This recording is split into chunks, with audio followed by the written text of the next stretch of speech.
Faculty Colloquium have a long and established history in the academy. They are similar to what we know as symposium, which grew into the standard faculty presentation where an authority, sometimes self-proclaimed authority, would speak on a single topic in a series of presentations. It eventually became what we now know as the academic course structure, organized into quarters or semesters or academic years. And if you attend enough of those, we eventually will get a degree until you not come back, except if you do something else. Colloquia are a little different than that. They're designed to be on a variety of topics, provided by a succession of speakers, perhaps on different organizations. In this case, we're focusing on University Libraries faculty who have not been active in this role, this precise role. Colloquia are designed to be discussions where a topic is presented somewhat less formal, and then discussion ensues thereafter. One thing that unites the two concepts, or the two activities, is that they're based on the research and inquiry of the faculty members, and that this is the means by which locally the research information gathered in scholarly activities by the faculty member are shared within the group. And this is something that we all know, recognize, has been lacking in university libraries for many, where someone will labor away individually, prepare their article, ship it off, it's published, it ends up being a bibliographic entry or mentioned in the newsletter, and so what? Oh yeah, somebody did that. And in the case of me and other supervisors, you oftentimes don't see or know anything about it until you see it at the annual evaluation or the CV. This activity is designed to overcome that shortcut, where the work of the faculty researchers is then shared among the colleagues where they work in library information science professional practice. Our focus is not so much day-to-day. Our focus is not so much on basic research or scholarly pursuit or work, but based on the development and implementation of best practices, so that when we mount an activity or a project or an initiative, we follow up with inquiry, assessment, evaluation, and the implementation of necessary changes. In this way, we continue to build the value of professional practice. Today, to launch our faculty colloquium series, we have our own assistant professor, Sophia Dong, interlibrary law librarian, who is joined by her colleague from whom we stole Sophia 2 years ago at Delta State University, assistant professor Fawn Husser, who is instructional services librarian at Delta State University. And they have worked together in the past on a series of topics for some duration, and they are here to present their presentation today. Joel?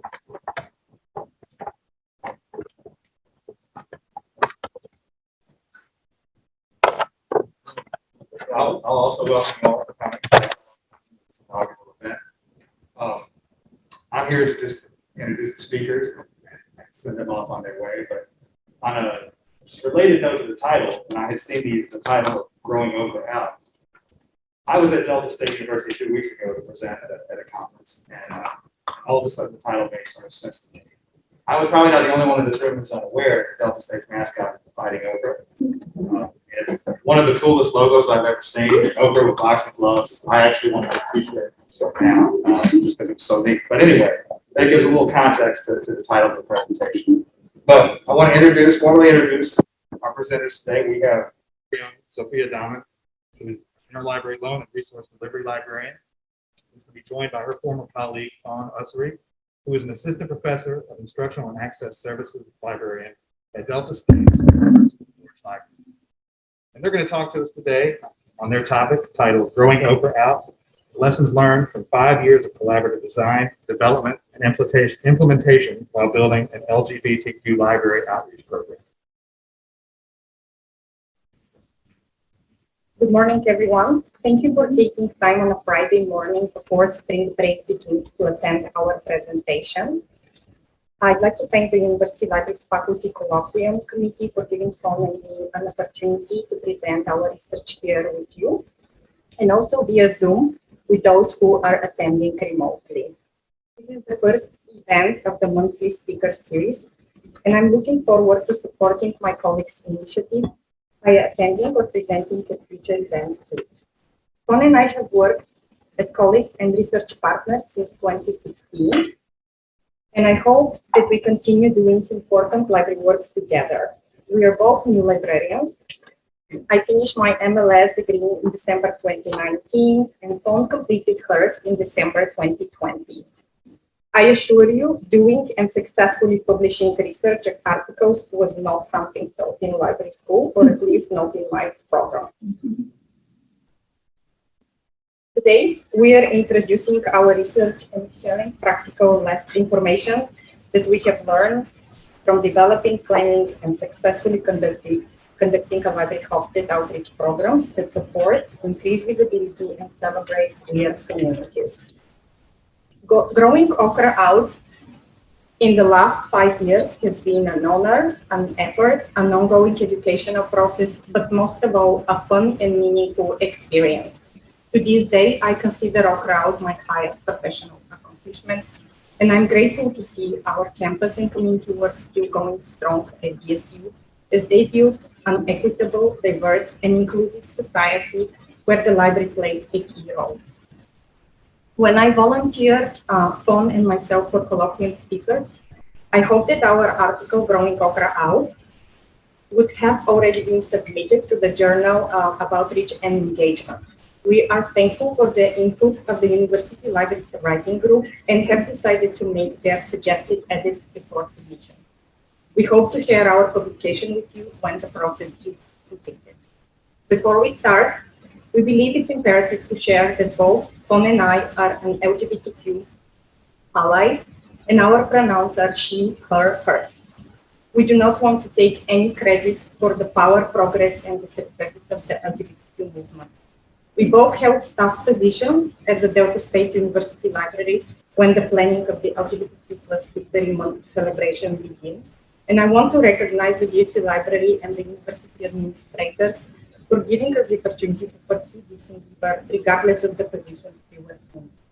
We would like to encourage that all library leaders provide this opportunity for growth and engagement to all members of their teams, because having supportive and caring leaders means almost as much as a paycheck.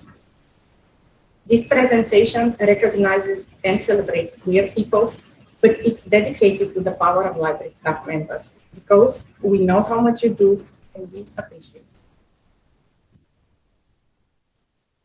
I want to begin with a little interactive activity. You can just answer by raising your hand, or you can respond by writing on the post-it notes that we place around.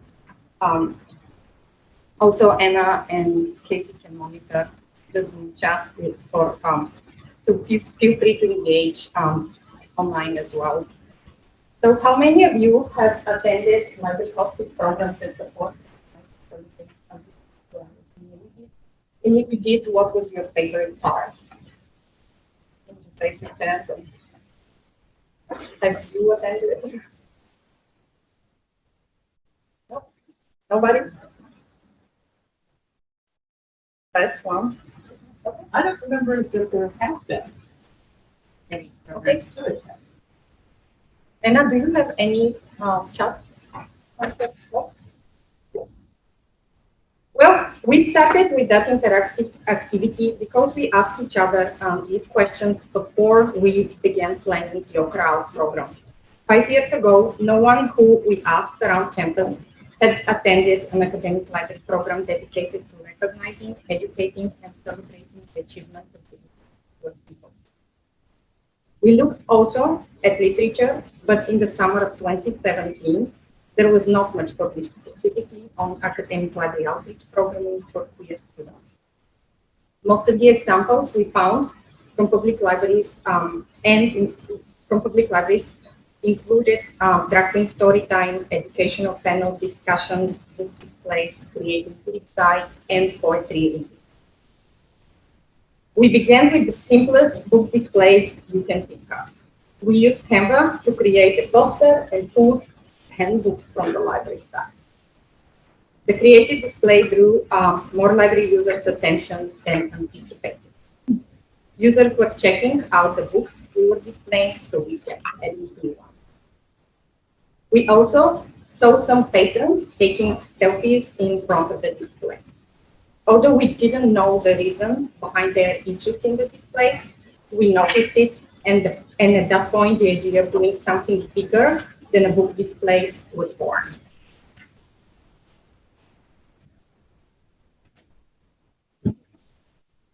As Sophia mentioned, we met and began working on Okra Out as library staff members at the Robert LaForge Library on the campus of Delta State. So Delta State is a small 4-year public university in Cleveland, Mississippi, which is about 2 hours south of where we are today. And so Delta State's library services serve more than 5,000 students, faculty, staff, and also the surrounding community. The library services remains dedicated to meeting the diverse informational, educational, and research needs of those students, faculty, staff, and regional community. So those diverse needs come from a diverse community. For example, 43% of our students are students of color, and 1.5% of our students are international students. Another tidbit, according to the university's new fact book, is that the top 2 states represented among the students are Mississippi and Tennessee. So again, this unites Sophia and I with our current states, as Mississippi and Tennessee play such a large part in the lives of the students that we try to reach with this program. It's important to touch briefly on our state politics.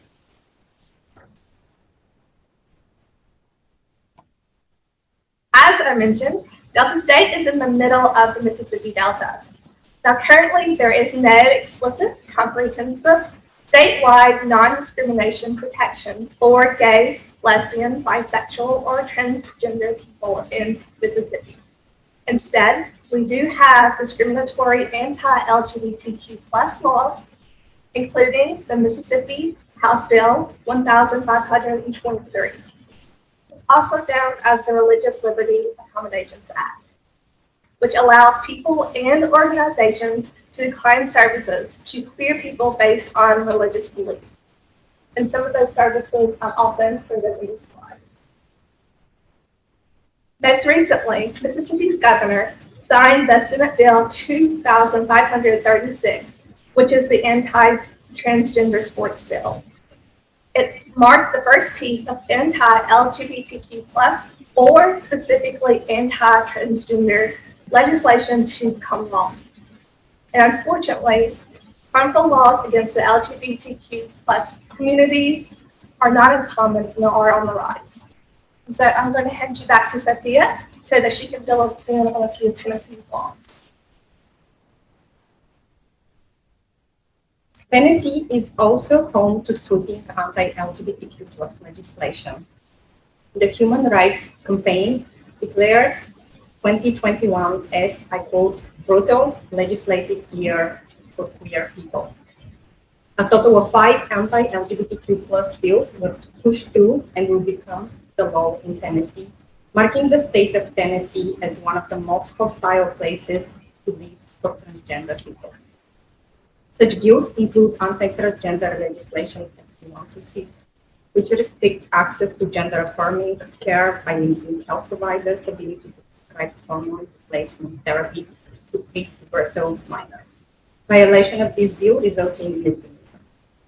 Along with the anti-transgender sports bill that the Tennessee Governor Bill Lee recently signed into law, the HB3 and SB 228 bills prohibit transgender students from practicing in school sports and require student athletes to be gendered as assigned at birth.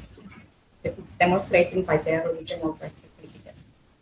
Outside of the school buildings and inside the state's communities, there are the HB 1182 and SB 1224 bills which require businesses that allow people to use the restrooms according to their gender identity to post a warning sign at the entrance of the building and office. We were aware of the growing hostility and the rise of discriminatory bills since 2017. So we saw the library as a place to create an outreach opportunity for inclusion and awareness to the problem. An outreach activity allow libraries to serve users by being more visible and actively developing stronger campus and community relationships. So the Okra Out seeds were planted and watered. The first step in growing Okra Out was to find collaborators. We solicited individuals from the library and campus that were willing to be a part of our planning committee. We invited then president of the Gender and Sexuality Alliance, student organization, and a former DSU faculty member, Dr. Davis, to join us. He gave more information about Delta State University students in the queer community. So we reached out to specific departments for representation. Those departments included the Department of Music, the Delta Music Institute, the Department of Languages and Literature, and the Department of Art. We received support from their chair and encouragement from the Dean of Library Services. Our small committee grew and we planned the first Delta State University Pride event. Once the committee was formed, we worked on identifying nonprofit organizations and LGBT allies from the campus and the community, which was essential to the development of the event. Locally, there were a few campus and community organizations, including Delta State's Quality Enhancement Plan, Diversity, Equity, and Inclusion Committee, the Gender and Sexuality Alliance, student organizations, and the Mississippi Department of Health with its HIV/AIDS chapter. Most of the organizations that supported diversity were based in the Mississippi capital, Jackson, a 2-hour drive from Delta State's campus. These groups included the Human Rights Campaign of Mississippi and 3 Months of Mississippi, who joined us for several events. We also sought assistance from organizations at other universities. In the first 2 years of the program, the committee collaborated with the Sarah Isom Center for Women and Gender Studies at the Center for Inclusion and Cross-Cultural Engagement at the University of Memphis. That partnership helped extend awareness and provided additional educational and planning tips for the Okra Out community, as the University of Mississippi's organizations have more funding and experience in offering diverse programs. On October 5th, 2017, the first Okra Out celebration was held a week before National Coming Out Day. The event was advertised via first-year seminar courses, through campus publicity channels, social media platforms, and printed materials that were distributed around campus and placed on local community boards. The site of the library's lawn stood as a stage where volunteers, student bands, poets, and ensembles performed music written or composed by queer individuals throughout history. The Delta State University's marching band opened the event by performing Over the Rainbow. Paul and I created a stage decor of US LGBTQ+ movement history timeline to provide more information and resources, and using the library poster pages. The well-attended program was free, open to the public, and advertised and family-friendly. We had approximately 100 people in attendance to celebrate the achievement of historical milestones in the LGBTQ plus movement in the United States. The event educated the audience about the use of pronouns, acknowledged Mississippi organizations that support LGBTQ plus people, illustrated how to find help or answers on the topic, and identified persons that can provide support and assistance on campus or in the state of Mississippi. The first event was seen as a success, and with that in mind, the Committee of the Library Administration decided that the program should continue to grow and become an annual library outreach. In 2018, the Okra Out Committee met to plan the second year event. We used many of the same setup and props as the previous year, but have secured additional funding with the support of the Vice President of Student Affairs, VP, and the Library Director. So we were able to set up a more festive stage and provide extra refreshments and giveaways. To continue the music essence, folk was settled as the theme of the 2018 LGBTQ plus history celebration. The guest speaker of the event was Dr. Jamie Harper. Dr. Harper is a professor of English and the director of the Sarah Eason Center for Women and Gender Studies at the University of Memphis, where she teaches American literature, LGBTQ literature, and gender studies. She is also the owner of Violet Valley, Mississippi's only queer, feminist, and trans-inclusive bookstore. Dr. Harper not only was a guest speaker at the event, but presented her book, The Lesbian South, and spoke the next day at the university's art gallery. A few weeks before the event, the committee advertised a Google form that provided patrons with the opportunity to share their personal coming out stories.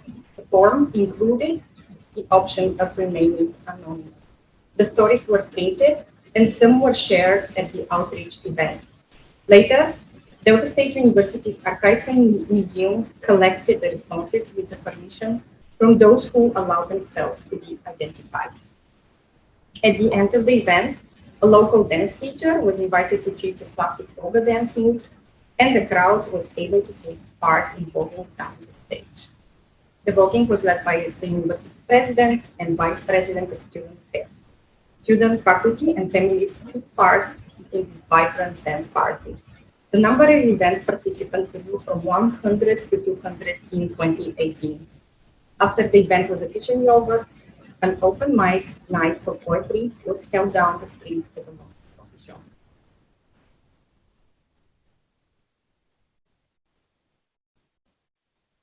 At the first planning committee meeting of 2019, Okra Out, all committee members agreed that 2019 should be memorable with extensive outreach activities and extra effort to reach more supporters. Inspiration for the team came from the New York Public Library as it held a program called Love and Resistance on Wall 50. The theme emerged as Okra Out Resistance and History, an event to celebrate the 50th anniversary of the Stonewall Uprising, a monumental milestone in the LGBT. To celebrate in larger fashion, the committee enthusiastically chose to host the first ever drag show on campus. We utilized social media, including dressing up in inflatable uniform costumes, creating and sharing videos of printing flyers and advertising on the university's website. The event was publicized as free and family friendly.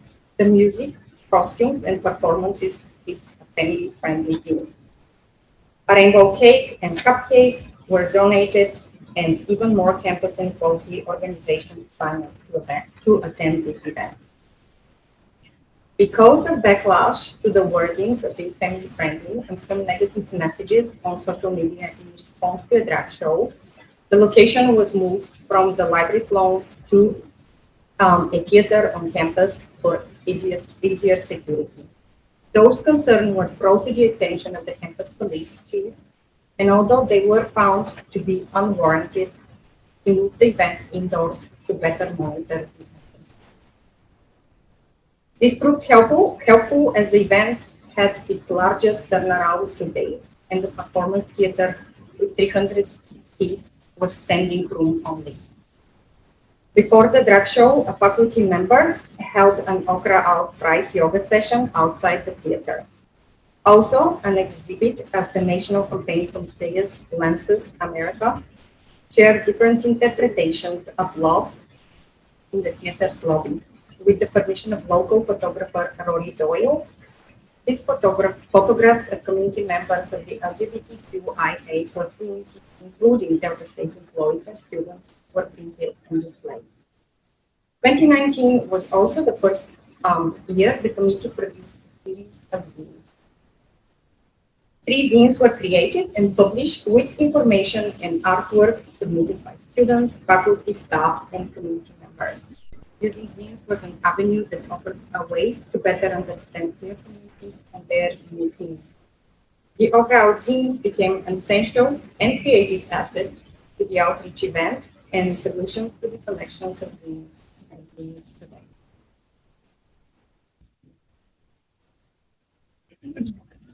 Well, the year 2020, of course, I'm sure you all remember fondly, taught everyone a lesson in resilience. And due to the pandemic of COVID-19, the Okra Out Committee decided that they had to some way produce programs to provide service and outreach, but safely. So because Okra Out had evolved so much over the past few years, as Sophia talked about, we were now a multi-faceted and flexible program. So we were able to adapt during the COVID-19 pandemic. Many projects that we were working on had to be fast-tracked to meet this unique need. And it included creating a web page that we were hoping to host our events on, to present our mission statement, and to just provide general information. So we turned to a Robert School Forge library systems librarian who built an Okra Out website. So at www.deltastate.edu/libraries/Okra Out is now an online archive to collect and make accessible photographs, personal stories, and any additional information about the events from 2020 and also from the previous years. That October, the committee felt that we were comfortable enough to host at least one in-person event within federal guidelines, of course. So a Pride Walk was decided on to be held on the campus quad, which is just a big grassy area right at the entrance of the university. So it was large enough, we were outside, large enough to walk within social distancing while also wearing our masks, of course. Pride packs, which are shown right there on the corner. Pride packs were presented to the first 100 attendees. So they contained stickers, rainbow flags, which actually had directions on how to turn those flags into masks. We also included zines and LGBTQ+ fast facts cards. So at the start of the walk, we actually had a wall of representation flags that were displayed, and volunteers were encouraged to write down stories and create artwork for future zines. Now, Okra Out has grown quite a bit this year, and it is much more than just a celebration on or around National Coming Out Days. Now it was a whole month of celebration. So we included outreach and virtual events throughout the month of October. For example, through this new website that we were able to have, a webpage, the library shared a drag queen story time with a fabulous reading of Mariah Carey's All I Want for Christmas, which was performed by the Queen, Audrey Ombre. The webpage also provided a link to the screening of the independent film Gay Chorus Deep South.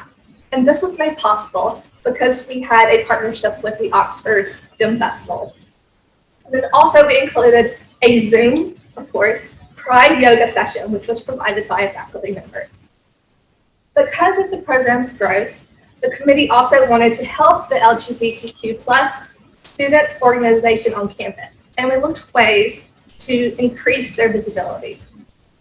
in 2020, committee members applied for a grant with the LGBTQ Fund of Mississippi to do that. And we were awarded that grant, which would be used in the next year's, during the next year for safe space training on campus for faculty, staff, and students, and then also to help establish the student organization.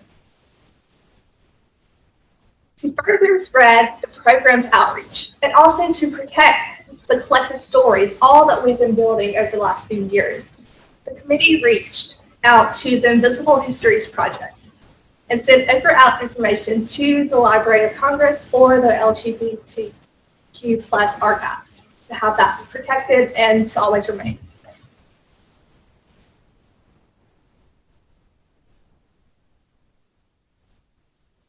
So, 2021, we still stood in the reality of the COVID-19 pandemic. So the committee had to find a way to meet the needs of students on campus and also off campus. And so we decided to increase or continue the trend of increasing the number of events to be held. The 2021's theme was chosen as Love is Love. This poignant but straightforward theme reflected the past 2 years of trauma felt from the increasing pandemic. And throughout October, a Love is Love wall was present on the first floor of the student union. Of course, we had to outdo previous years because that's just our committee. And so this year we decided to host 2 drag shows. Okra Out held an adult drag show and fundraiser for the Student Pride organization at a local restaurant. Then later that month, a rainbow run was held on the campus quad, and following that rainbow run was a family-friendly drag show that was held at the same theater as the previous one. After Delta State's second drag show host, we made sure to welcome the audience to visit tables that had information from different types of organizations and different people among our collaborations, with information on really all aspects of support and also health information. Besides our outreach programs, we also made sure to include academic presentations. One was in person and one was virtually. The first collaboration was with, for the very first time, the University of Memphis. And so we invited author Dr. Philip Gordon, and he was invited to both campuses to discuss his book, Gay Faulkner, and presented a lecture on acknowledging the queer South. Later, Okra Out included a virtual presentation on teaching, learning, and living the queer South by Dr. David Bayless, who was a former faculty member. With the grant funds that were awarded in the previous year, the Chair of Diversity, Equity, and Inclusion Committee organized virtual safe space training workshops throughout October and also worked with our Okra Out committee members to help create the Pride Student Organization at Delta State. During October, I also created Roberts LaForge Library's first Diversity, Equity, and Inclusion Library Guide in honor of Okra Out. Overall, this year's numbers were lower because of COVID-19. And as on-campus numbers were much lower than previous years. So the committee recognized this difficulty. However, homecoming just so happened to be the last week of October. And so Okra Out took part as a float in Delta State's parade for the very first time. This increased visibility not only on campus, but also within the community. Visibility is essential in outreach programming. And the best way that I felt that we did this was through our advertisement. So advertisement is the best way to really illustrate the progress of Okra Out. For our very first year, 2017, we sought a professional graphic design artist. Our second year, it was actually designed by one of our local art students. Our third year was an art professor. And then the last 2 years, it's actually been created by one of our library staff members. And so you can see how we have grown. We have become bolder, we've become brighter. And so I also love to point out our zines. So if you see the black and white ones that have like the Q color, those are our very first zines. And so we had a very limited budget our first 2 years. So we actually printed those out in a faculty member's office, and we do not have color in our faculty's offices. So we just printed those off, and we actually had students that came in with like bingo markers, and they colored in the cues for us. And then you can see the rest of our things that are now colored, and you can actually see them online. So we've grown quite a bit and progressed quite a bit. Well, speaking of progress, speaking of growth, I do want to touch on a few challenges during the past 5 years.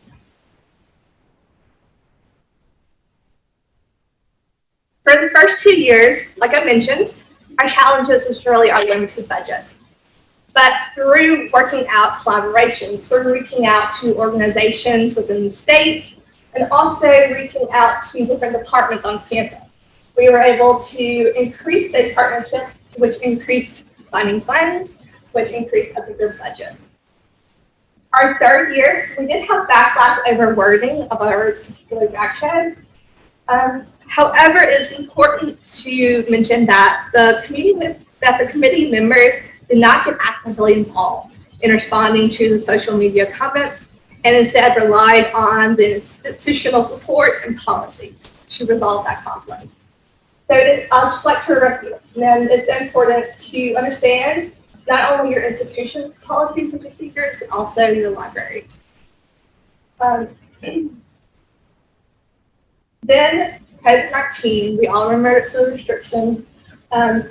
Because of that, we had to learn much quicker than we first thought about the whole virtual platforms and understanding the technology that goes along with that. And then we also had to have a refresher course on outdoor programming because we have been indoors the last couple of years. And so outdoor programming, again, has their own challenges as well. And then last year, we were in a hybrid type situation where we had students on campus, and then we also had students that were still virtual. And we wanted to make sure that all of our students had access to participate. And so we were offering more programs and in various formats so that they did have a way to participate. All of this growth is really a testament to the strength of the Okra Out Committee. And we would like to show gratitude, of course. I hope that this has been clear since the very beginning that this was a collaborative effort within the library, within the university, within the community, within the state, and now even across multiple states. So this list is probably not complete, and if we missed anyone, it was not intentional, and we hope that everyone that has worked in any capacity within Okra Out feels the tremendous appreciation that we have for them. And before we finish, we of course would like to learn from you as well. What more can libraries do? And also, do you have any ideas on future events? So you can write those down.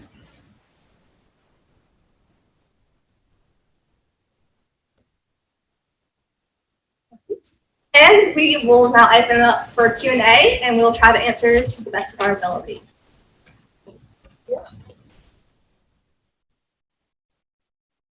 Have any questions?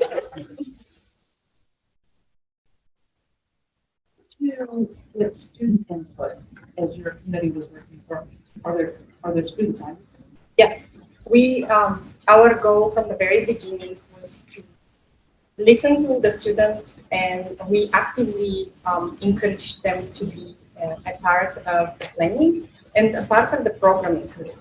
In the first 2 years, our MCs were students from the Department of Music, for which we're very grateful because engaging students also brings more people to the event. they want to support their peers.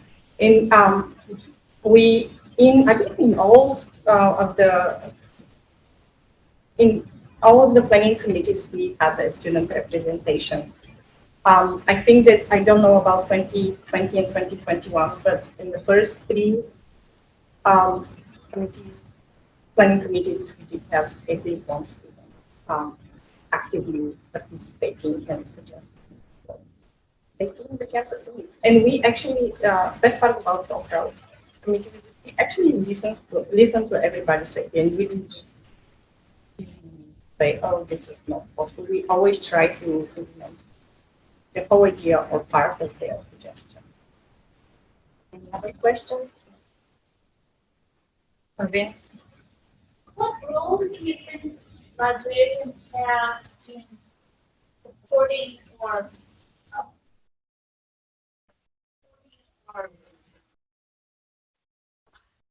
influencing the debate? You know, I totally haven't seen all the different legislative efforts on the part of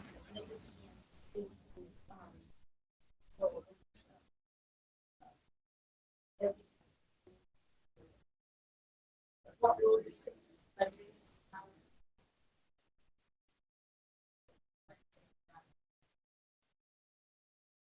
And how can I would say definitely by listening to your patrons, and then of course I know in our state we actually have a Senate day where our librarians will go to Congress and discuss issues that are important to us.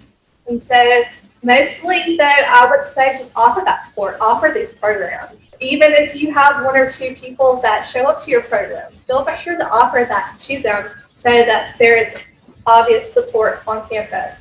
And like we saw with Okra Out, it just grew every year tremendously. And I want to add one thing. I think that librarians should create neutrality.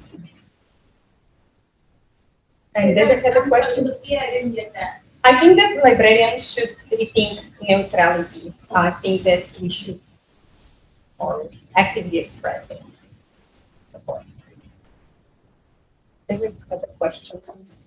I was just wondering how you guys handle like students who may not be at a place where they to open up about their sexuality.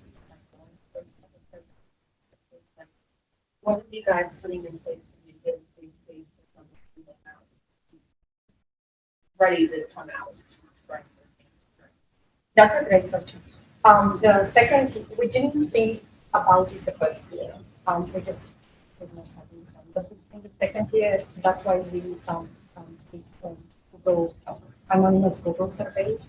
We either share their coming out story or just anything that is in their in a clear person working that people have access to.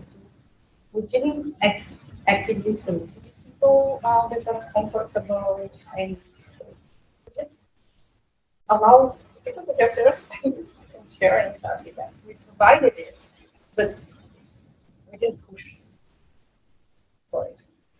And our university does have expect training.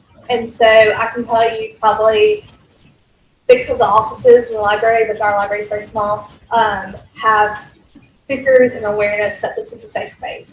So if someone was uncomfortable and didn't want to host the event, but wanted to learn more about it, or wanted to look at information that we had, they had those spaces to quietly if they wish to.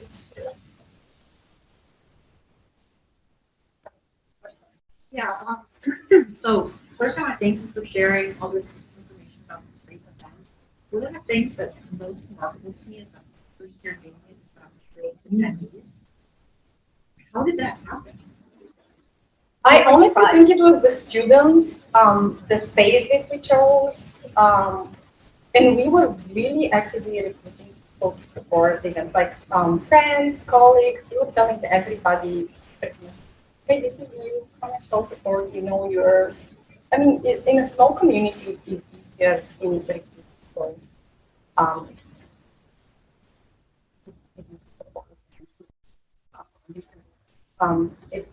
And this was the first event, so I think that there was a out of curiosity, over these two people were coming, and the Department of Music was very vocal in supporting.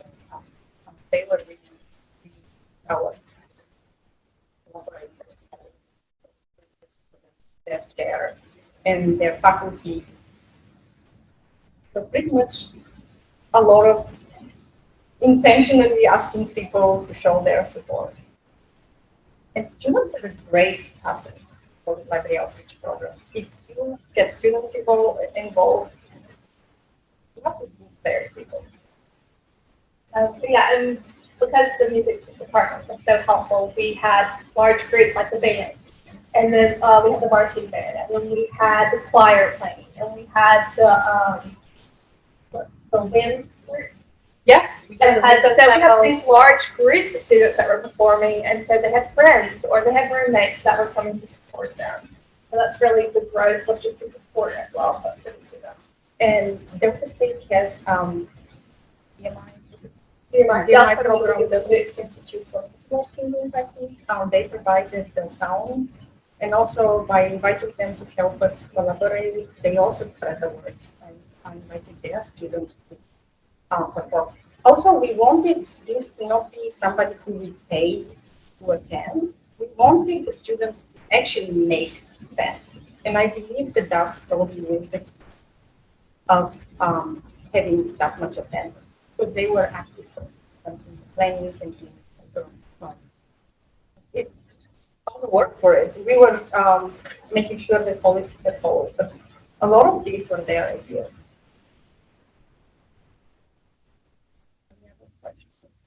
Yes.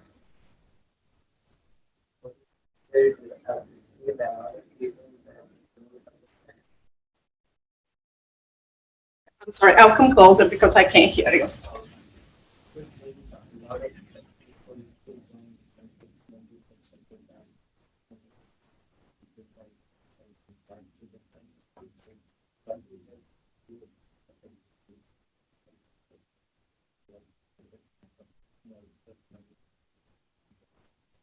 Our goal was to, creating this program was also our goal to educate those who are, so I feel that they're exposed to something.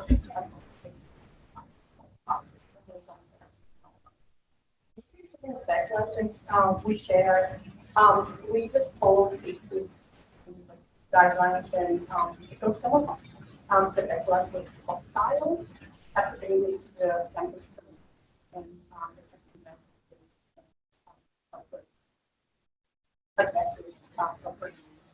none of the committee members involved actively in response to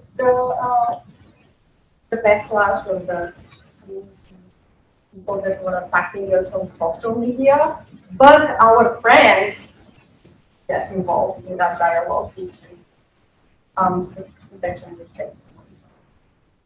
But in fact, they do some that and it's an offer.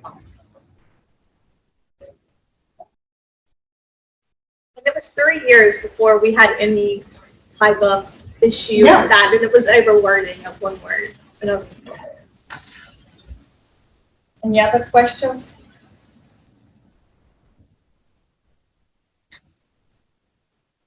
Sort of following from what Colin was asking, just how big do you estimate, because you can't really know, I guess, how big do you estimate the LGBTQ community to be in and around Delta State?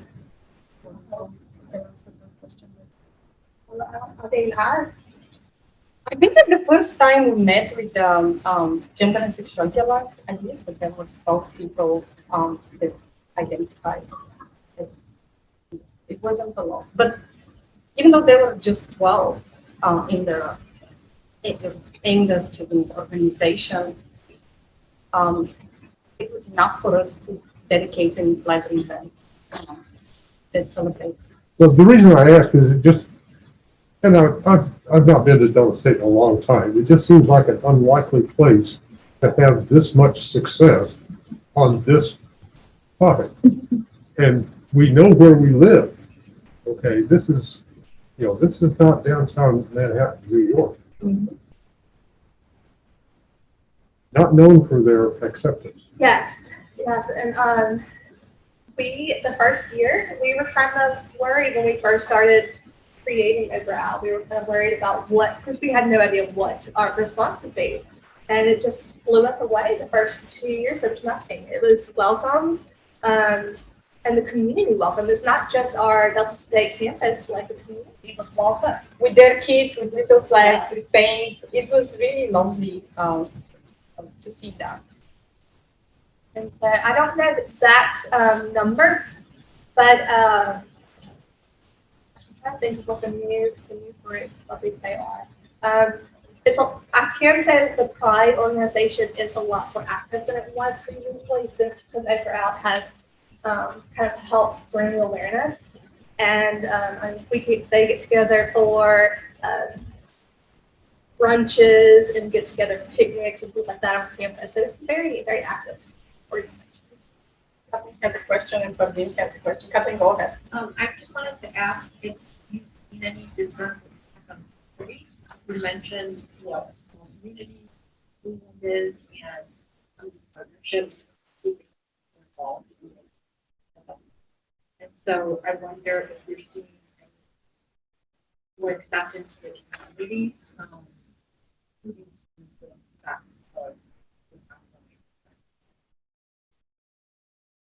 We have everything that we've used, all the products that we like the food, everything that we had, like balloon arches, all of that was from community businesses, and they happily supported. We have so much that's donated from local businesses as well.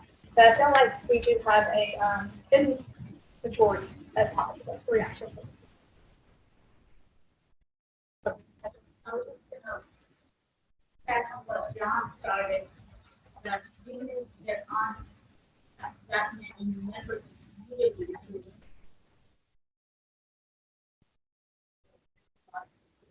Yes, we definitely can. And that, well, I guess, we have our notions about the community, and that's also not.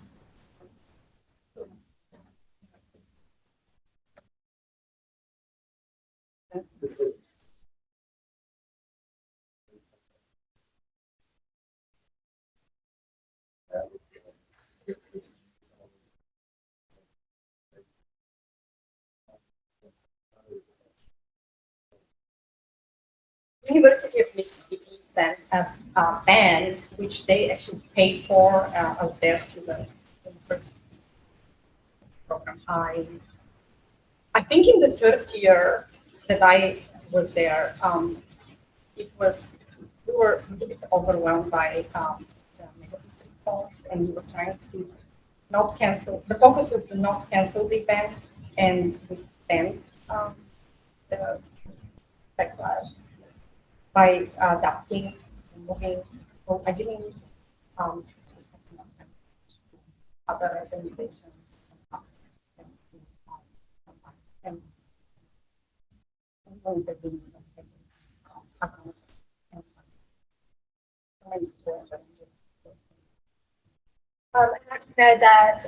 Dr. Halter was going to come as well to the 2020 or no, 2021 event, but because of COVID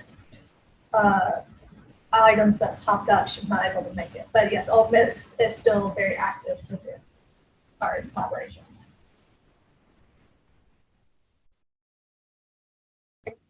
Aren't you? Anybody have a question? Oh, they just, yeah. Can you talk about like the negative movement? Was there anything that was happening with parents or like did it make a difference? I will be honest with you, I chose not to get invested too much in it because this was not the point of this event. The point of this event is to show progress, to show support, and to give visibility. I believe some of the people that did that went too far. The event was reported to the IHL in Jackson, and the university president staff response on Thanksgiving. Strong support for us. So I assume that some of the pros to extra claims was alumni older generation. I didn't get for the I believe it was older alumni and I don't believe we had that much of a response from students or faculty or anything. We actually had quite a few students and faculty respond in a positive way during that poll.